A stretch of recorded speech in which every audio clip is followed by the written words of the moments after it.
प्रेमा ने बोला। सत्संगत, इस रूप में आज विरार में समागम करने का मौका मिल रहा है। आप सभी संतों के दर्शन करने का मौका मिल रहा है। और जैसे कि अभी जिक्र भी हुआ कि आज की तारीख बहुत ही खास और किस तरह से सब अपने मनों के भाव सदगुरु के प्रति, ये जो आज सदगुरु माता सुदीक्षा जी महाराज का जन्म दिवस भी है,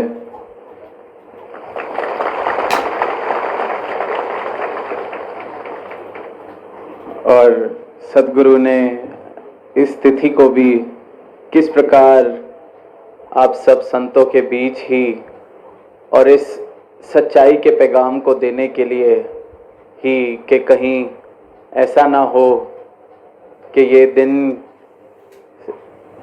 चाहे हम सब के लिए बहुत ही खास, पर फिर भी जो सदगुरु जिस परोपकार के लिए, जिस उद्देश्य से इस धरा पर आते हैं कि जन जन तक ये सच्चाई की आवाज़ को पहुंचा सकें, तो आज का भी ये जो समागम जिसका रूप बना, उसका भी इस तरह से ही एक सहज तरीके से ये आशीर्वाद आया कि ये जो मौका है, इतने साल बाद जो यहाँ आ रहे हैं, तो यहाँ पर भी सिर्फ इस सच्चाई के पैगाम को, इस ब्रह्म ज्ञान को ही कोने कोने तक फैलाया जाए।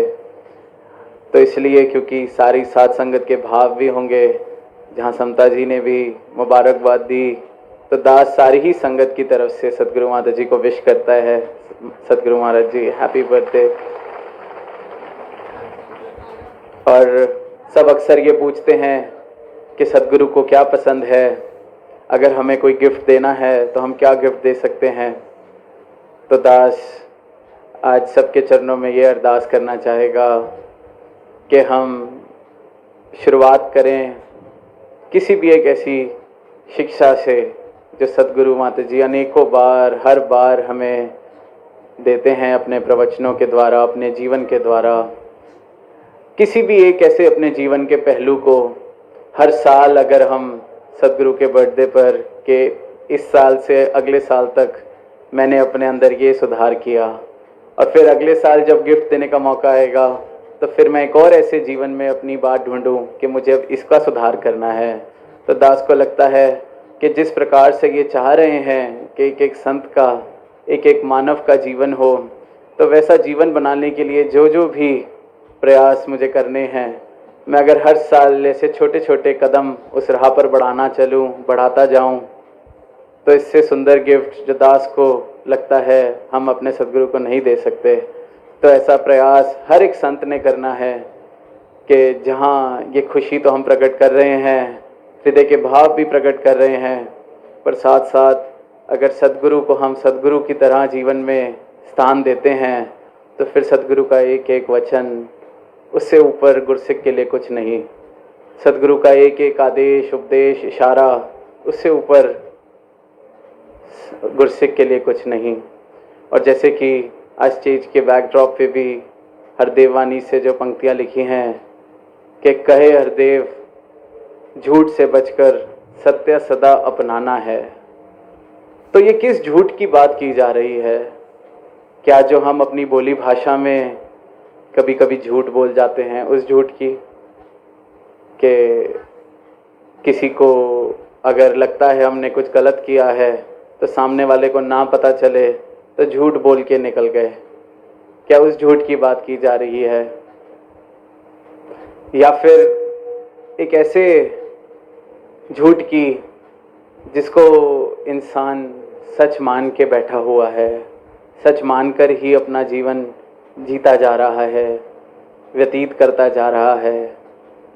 कितनी आवाज़ चाहे उसको दी जाए कि ये झूठ को सच मानना मूर्खता से कम नहीं, पर फिर भी उस बात पर विश्वास नहीं कर पाता, क्योंकि इसी झूठ को उसने सत्य मान लिया है।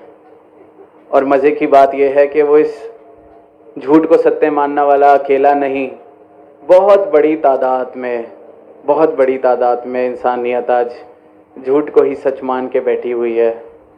तो इसलिए उसको भरोसा भी हो जाता है कि जब इतने सारे लोग वैसा ही जीवन जी रहे हैं जैसा मैं जी रहा हूँ, तो मैं गलती थोड़ी ना कर रहा हूँगा। ये जो कुछ लोग आ जाते हैं सच्चाई की बात करने के लिए, यही इन्हीं को कहीं से धोखा लगा है। पर फिर सदगुरु का परोपकार कि उन्होंने इस सच्चाई को ही भी के घर घर तक पहुंचा दिया। तो वो चंद जो लोग पहले सच्चाई की आवाज़ अगर लगता था दे रहे हैं, तो आज हम देख रहे हैं कि कितना बड़ा मानव परिवार यहाँ इस सत्य के प्राप्ति के बाद, अपने जीवन में परिवर्तन के बाद यहाँ जिस समागम में आए हैं। हमने अनेकों वक्ताओं को सुना, सब ने इसी सत्य की बात की, और वो इसलिए नहीं कहीं से उन्होंने किताब में उस सत्य के बारे में कुछ पढ़ा है।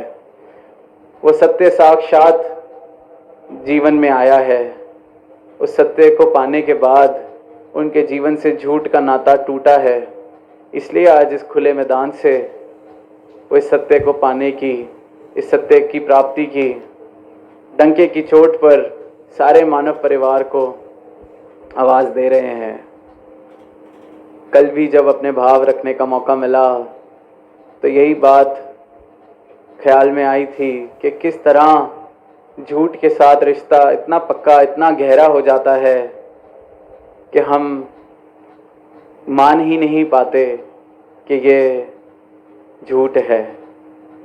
कई बार हम देखते हैं कि किसी को इल्म भी नहीं होता कि मेरे व्यवहार से किसी का दिल दुख रहा है। किसी को अंदाज़ा भी नहीं लगता कि मैं इतना अहंकार में, और मुझसे शायद ऐसी अहंकार की अब बू आने लग गई है कि मेरे आसपास भी कोई टिकना नहीं चाहता। पर उस इंसान को अंदाज़ा ही नहीं, उसको लगता है कि नहीं, मैं तो सबसे विनम्र, मैं तो सबसे प्यारा, मुझसे ज़्यादा तो प्रेम कोई किसी को करता ही नहीं है, और मेरे आने से तो जहाँ मैं जाता हूँ वहाँ खुशियाँ फैल जाती हैं। तो वो अपने इस झूठ को इतना सत्य मान लेता है कि अपने अहंकार से परिचित भी नहीं हो पाता। चाहे लाखों लोग जतन करें, कोशिश करें, प्रेम से समझाने की कोशिश करें, तो उसको लगता है ये शायद सारे मेरे दुश्मन हैं, शायद मुझसे जलते हैं। वो इस तरह से सोचने लग जाएगा। पर अपने झूठ को जिसके साथ वो इतना गहरा रिश्ता बना चुका है, उसको वही सत्य लगता है। ऐसे ही अनेकों झूठ हैं जिनको इंसान सत्य मान के जी रहा है, और संतों ने, गुरुओं ने, पीरों ने, पैगंबरों ने, और आज जो ये रूप धारण करके सदगुरु धरा पर हैं, निरंतर एक ही आवाज़ कि ये झूठ को छोड़ो, सत्य को अपना लो। और ये सत्य क्या है? ये सत्य वो सत्य है जो एक अटल सच्चाई है। जिस तरह से कल भी सदगुरु ने अपने प्रवचनों में कहा, ये कोई ऐसी सच्चाई नहीं कि कुछ घंटों के लिए या कुछ वर्षों के लिए किसी सच्चाई की बात की जा रही है। ये एक अटल सच्चाई जो हर वक्त, हर पल सच है। तो ब्रह्म ज्ञान जिसका जिक्र हम सुन रहे हैं, ये वो ज्ञान है जिसको प्राप्त करने के बाद ऐसा नज़रिया मिल जाता है, ऐसा बोध हो जाता है कि फिर मैं झूठ को और सच को अलग करके देख पाता हूँ। जिस झूठ के साथ मैं एक में खोकर पूरा जीवन जी रहा हूँ, ये ब्रह्म ज्ञान की दात पाने के बाद, ये सदगुरु जब ज्ञान की दृष्टि मुझे बख्शते हैं, तो उसके बाद मैं झूठ को और सच को अलग अलग करके देख पाता हूँ। और फिर झूठ अपने आप छूटता जाता है, बस सच को अपनाने की देर है। तो ऐसे कहीं हमारे जीवन में भी कहीं झूठ तो नहीं है जिनको हम सत्य मान के चल रहे हैं, कहीं ऐसे भ्रम तो नहीं हैं जिनको हमने सत्य मान रखा है। क्या अपने बारे में कोई ऐसी गलत फहमियाँ तो हमने नहीं बना ली हैं, या किसी और के बारे में? तो एक एक झूठ को जब जीवन से छोड़ते चले जाएंगे, सत्य को अपनाते चले जाएंगे, तो सिर्फ और सिर्फ सत्य ही जीवन में बच जाता है।